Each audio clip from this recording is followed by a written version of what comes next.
महाराजांचे स्मरून चरण, शरीराचा प्रत्येक कणन कण बहरून येई म्हणून शरण. महाराजांच्या चरणी मी वंदन करतो पुन्हा पुन्हा, फुटतो चरित्र लिखाणाचा पान्हा. उभा राहून शंकर कान्हा, शंकर गीता सांगती. शंकर महाराज शंकर गीता सांगतात मी दर्शन घेता. तेच करता करविता नाम मात्र ही नसे मी. मी लिहिले चरित्र याचा पुरावा ही तिळ मात्र. नसे मज जवळ मी अपात्र, म्हणून कैसे लिहिले मी.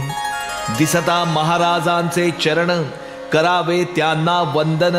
श्रद्धेने मनापासून एवढेच मला येतसे. हे चरित्र अति सुरस, त्याप्रमाणे फार सरस. महाराजांचा लीला विलास, कृपा वैशिष्ट्य असे हे. महाराजांचे एक भक्त बाबूराव रुद्रकर असत. महाराज त्यांच्या घरी जात, आपण होऊन आनंदे. स्वतः महाराज चहा करीत, पाणी 2 कप ठेवित. चहा तयारही असे होत, उतरून खाली ठेवला. तेवढ्यात तेथे काही भक्त दर्शनासाठी मुद्दाम येत. त्यात एक वेदांती पंडित प्रथमच आला दर्शना. आपण शास्त्रे जी वाचली असती, त्यांची प्रत्यक्ष अनुभूती देणारे कोणी मज भेटती. पंडितांची शंकाही, 21 माणसे सारी असत. महाराज सर्वांना चहा देत, शिल्लक 1 कप राहत. महाराजांनी घेतला तो.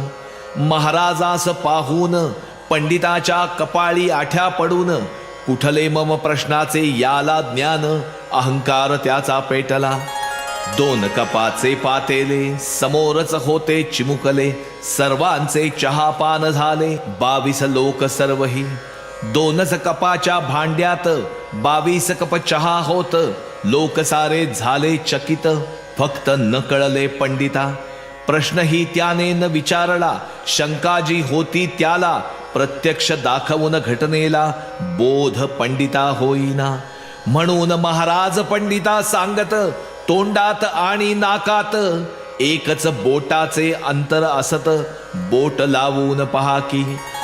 नाकावर बोट ठेवूनी, मिशीवर पीळ देऊनी. मनुष्य नेहमी बोलत असूनी, त्याच्या या कृतीतून तो आपला अहंकार व्यक्त करतो वारंवार. किती किळसवाणा हा अहंकार, तुम्हा माहित आहे का. नाक शिंकरून महाराजांनी मोठा बेडका काढूनी, हातावरती तो घेऊनी चटकन तोंडात टाकला. पाहून किळसवाणा तो प्रकार, शहारे आले अंगावर. इतका घाणेरडा हा अहंकार, महाराज पंडिता म्हणाले. पंडिता अगदी सर्द झाला, अहंकार त्याचा गळाला.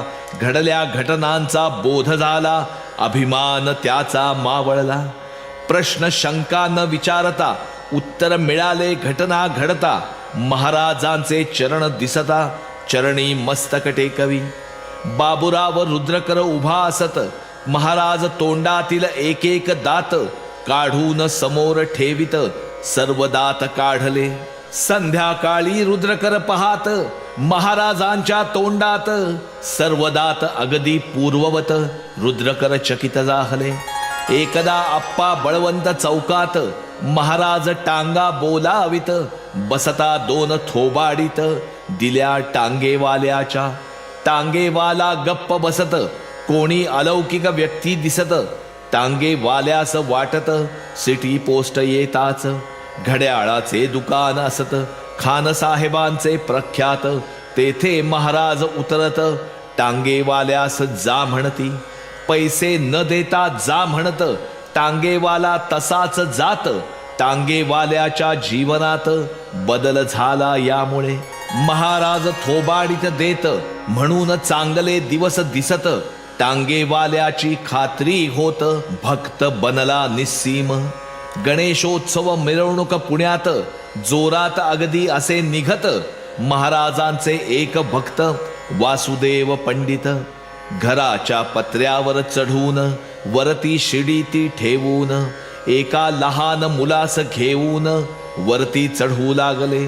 तोच शिडी उलटली, मंडळी सारी घाबरली, दोघेही मरणार ओरडली, तोच धावले महाराज. महाराजांनी शिडी धरली, तशीच जमिनीवर टेकवली, दोघेही जमिनीवरती पडली अगदी सुखरूपपणे. इतक्या उंचावरून पडले, नुसते थोडेही न खरचटले, महाराजांनीच त्यांना वाचवले, अगाध लीला कशी पहा. डॉक्टर भोई प्रवासास मोटार सायकलवरून जात, एक म्हैस आडवी येत, रस्त्यामध्ये अचानक. आता होणार अपघात म्हणून सायकल वळवीत, डॉक्टर शेजारच्या शेतात जात, तोच तेथे नाग उभा. एक अपघात चुकविला, दुसरा अपघात समोर आला, नागराज डोलू लागला, फणा काढून पाहात. एवढा मोठा नागराज कधी न पाहिला दिसे आज, तेच आहेत महाराज डॉक्टरांनी जाणले. नागराजास वंदन केले, नागानी ते स्वीकारले, नागराज मग गुप्त झाले, चकित झाले डॉक्टर. नागराजाच्या रूपात महाराज आज दर्शन देत, अशा या आनंदात मोटार सायकल वळवली.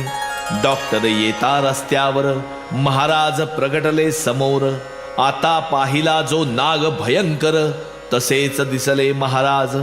महाराज रोखून पाहात, त्यांच्या नजरेतून स्पष्ट कळत, आताच पाहिलेला जो नाग असत, तोच आम्ही आहोत. डॉक्टर भोई चकित झाले, नशीब केवडे आपले भले, ज्यांना शंकर महाराज दिसले, भाग्यवान ते खरोखर. गोसावी महाराजांचे भक्त, एके दिवशी काय घडत, त्यांना भव्य विशाल रूप दिसत महाराजांच्या ठिकाणी. अहमदनगरला महाराज जात, कबरी जवळ ते बसत, मुसलमानांची श्रद्धा असत महाराजांवरती खरी. महाराजांच्या ठिकाणी अनेक दर्शने मुसलमानांना होत, बडे आदम मालिक म्हणत महाराजांना सर्व ते. महाराजांनी सोलापूरला यज्ञ एक सुरू केला, एक भाविक मुका यज्ञाला येता बोलू लागला. सशक्त बॅरिस्टर पुण्यात महाराजांची चेष्टा करत, महाराजांनी आपल्या गुडघ्यात पकडून त्याला ठेवले. महाराज तर कृश अत्यंत, बॅरिस्टर धिप्पाड असत, बोबडी वळली पकडीत, शरण आला महाराजा. डॉक्टर खरे दर्शन घेत, महाराज आशीर्वाद देत, खरे त्यांना प्रत्यक्ष दत्त दिसत महाराजांच्या ठिकाणी. महाराज गेले नाशिकला, भक्तांनी मग विचार केला, जाऊ त्र्यंबकेश्वराला गहिनीनाथांच्या दर्शना. ज्ञानेश्वर गुरु निवृत्तीनाथ, निवृत्ती गुरु गहिनीनाथ, गहिनीनाथ समाधी असत त्र्यंबकेश्वर क्षेत्रात. महाराज म्हणाले, तुम्हास घडू नये जाण्याचा सायास, आज रात्री येथेच येण्यास साक्षात त्यांना बोलवितो. लोकांना विश्वास बसेना, म्हणती बोलवा गहिनीनाथांना. महाराज जागविती लोकांना, 1 वाजला रात्रीचा. प्रचंड आवाज ऐकू येत, अलख मोठ्याने गर्जना होत, आवाजाने झाले भयभीत. महाराज गेले खोलीत. अत्यंत तेजस्वी प्रकाश पडला, एक नाथपंथीय पुरुष आला, भव्य अत्यंत तेजस्वी भला, तोही गेला खोलीत. आवाजांनी अन तेजांनी सारे गेले घाबरुनी, तोंडावर पांघरून घेऊनी, निजले स्वस्थ भिवूनी. पहाट होता सारेही गांगरून गेले भीतीनी. महाराज आले खोलीतुनी, म्हणती काहो घाबरला. सारे म्हणती महाराजांना, एक नाथ सांप्रदायी भला. दिव्य सत्पुरुषही पाहिला, अतीव तेज तयाचे. महाराज म्हणाले सर्वास, मी सांगितले होते ना तुम्हास, बोलावणार आहे गहिनीनाथास. आपल्या घरी आज मी. तुमचा विश्वास बसला नाही, गहिनीनाथ येऊनही तुम्ही दर्शन घेतले नाही. प्रत्यक्ष येऊनही ते येऊन गहिनीनाथ साक्षात तुम्हास दर्शन घेता न येत समाधीच्या जागी जाऊन तुम्ही काय करणार. पहाटेपर्यंत गहिनीनाथ माझ्याशी बसले बोलत आवेगाने महाराज सांगत चकित झाले सर्वही. प्रत्यक्ष गहिनीनाथ येत गहिनीनाथ ज्यांच्याशी बोलत त्यांचा अधिकार केवढा असत कोण वर्णू शकेल. एक सत्पुरुष हैदराबादेत महाराजांना होता मानीत. एकदा त्याच्या मनात अहंकार उफाळला. श्रेष्ठ मी सर्व योगी पुरुषात ऐसे ठाम त्याला वाटत.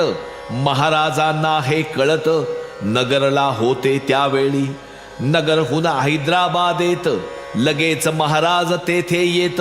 मला थंडी आहे वाजत स्नानार्थ पाणी तापवा. चांगले पाणी उकळून द्यावे नंतर स्नान मज घालावे. महाराजांनी स्नान केले अगदी उकळत्या पाण्याने. राहिलेल्या उष्ण पाण्यात स्नान करण्यास सत्पुरुषास सांगत सत्पुरुषाची छाती न होत. त्याला महाराज म्हणाले, सर्वश्रेष्ठ योगी स्वतःस तू तर अगदी समजतोस. उकळत्या पाण्या का भितोस. सत्पुरुष अंतरी समजला. अहंकार आपला जावा म्हणूनी महाराज आले नगरहुनी. सत्पुरुषाला येता कळुनी पाय धरले लगेच. पिढ्यान पिढ्या दत्तोपासक असे एक गृहस्थ भाविक. ते पहिल्या महायुद्धात लढाईवर होतेच. एके दिवशी युद्धात अनेक गोळ्या त्यांना लागत. पॅन्टला अनेक भोके पडत. परत आले तंबूत. त्यांना वाटले आपला संपूर्ण पाय काढावा लागणार कापून. पाहिली पॅन्ट वर करून अगदी लक्षपूर्वक. पायाला एकही गोळी नव्हती पहा लागलेली. पॅन्टला तर अनेक भोके पडलेली. नवल त्यांना वाटले. पुढे महायुद्ध संपत गृहस्थ सुखरूप घरी येत. अचानक त्यांच्या दारात उभे राहिले महाराज. महाराज त्यांना म्हणत, पहिल्या महायुद्धात मी तुमच्या बरोबर असत. खाणा खुणाही सांगितल्या. तुमच्या पायावर झाडलेल्या ज्या ज्या होत्या सगळ्या गोळ्या त्या सर्व मीच झेलल्या. एवढे त्यांनी म्हणताच त्या गृहस्थास खाणा खुणा पटत. पायास भोके का न पडत. अर्थबोध याचा आज होत. साष्टांग दंडवत घातले.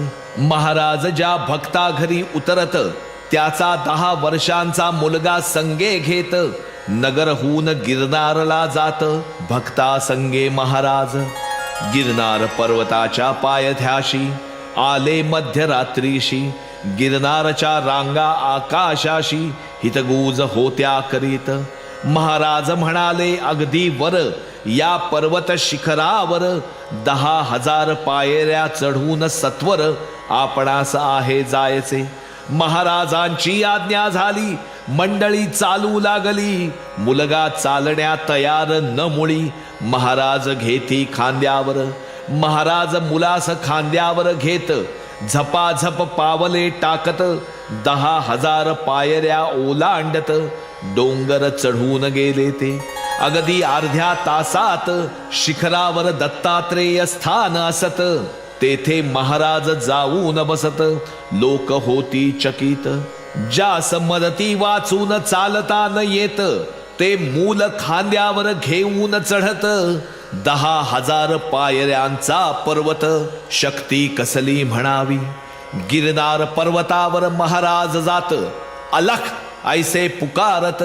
शेकडो साधू तेथे जमत. मुलगा चकित झाला. अगदी काळोख येथे असत. ठिकाण उंच अत्यंत शांत. साधू कोठून कसे येत कोडे कसे कळणार. महाराज गिरनार पर्वतावर 8 दिवस राहत. सारखे पर्वतावर हिंडत निसंकोच चोहीकडे. अनेक वाघांच्या समवेत एकदा महाराज होते हिंडत. पंचमहाभूते ज्यांच्या ताब्यात त्यांना भीती कशाची. हिंडून महाराज आले, वाघ सारे निघून गेले. हे सर्वही ज्यांनी पाहिले, अवाक बनले भक्त ते. गिरनारवरून निघताना महाराजांच्या आले मना, जेवण द्यावे साधूंना, शंख फुंकला लगेच. दत्तात्रेयांच्या स्थानाजवळ स्वयंपाकाची जागा असत, कणकीचे गोळे भाजत, दुसरा पदार्थ भजी हा. महाराजांनी शंख फुंकला, साधूंचा मग लोंढा आला. सारे बसले जेवावयाला, प्रशस्त जेवण सर्वांचे.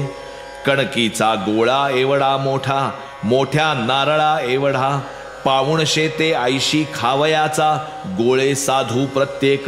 भक्त करती विचार, एका गोळ्यात आपण ठार. 80 गोळ्यांचा यांचा आहार, केवढा प्रचंड आहार. एकाचा प्रश्न साधूस असा, एवढा तुमचा आहार कसा. प्रश्न ऐकून त्याचा तसा, साधू त्याला म्हणाले, जेव्हा येतात अवधूत, तेव्हाच आमचा आहार असत. एरवी आमचे खाणे असत, वायू भक्षण सर्वदा. दुपारचे 12 वाजत, भोजन पंक्ती सुरू होत. स्वतः महाराज वाढत, तृप्त साधू होतात. अगदी मध्यरात्री पर्यंत सारख्या पंक्तीच चालत. एकूण किती पंक्ती होत, किती साधू जेवले. अन्न किती ते लागले, अन्न कोणी शिजवले. धान्य ही किती लागले, दिले कोणी धान्य हे. धान्य कोणी आणले, गिरनारवर कसे नेले. स्वयंपाकासाठी सामान सगळे कोणी कसे आणले. साधूंना कोणी बोलावले, साधू होते हे कुठले. साधूंना हे कसे कळले, कशी भोजन व्यवस्था. या पंक्ती वाढल्या कुणी, पाने काढली मांडली कुणी. स्वयंपाक पात्रे आणली कुणी, व्यवस्था काय पाण्याची. रात्री प्रकाश व्यवस्था काय असत, कोण कशा रीतीने करत. असे 21 प्रश्न अनुत्तरित, उत्तर त्यांचे स्वयमेव. साधू म्हणती जिथे अवधूत, तिथेच आम्ही भोजन घेत. यावरून सिद्ध होत, महाराजच हे अवधूत. येणाऱ्यांची जी भाषा असत, महाराज त्याच भाषेत. त्या गृहस्थाशी बोलत, चकित होई येणारा. चरण महाराजांचे स्मरून, चरित्र चालले हे गहन. 6वा हा अध्याय लिहून, समाप्त येथे झाला. संतवर्य योगीराज सद्गुरु राजाधिराज श्री शंकर महाराज की जय.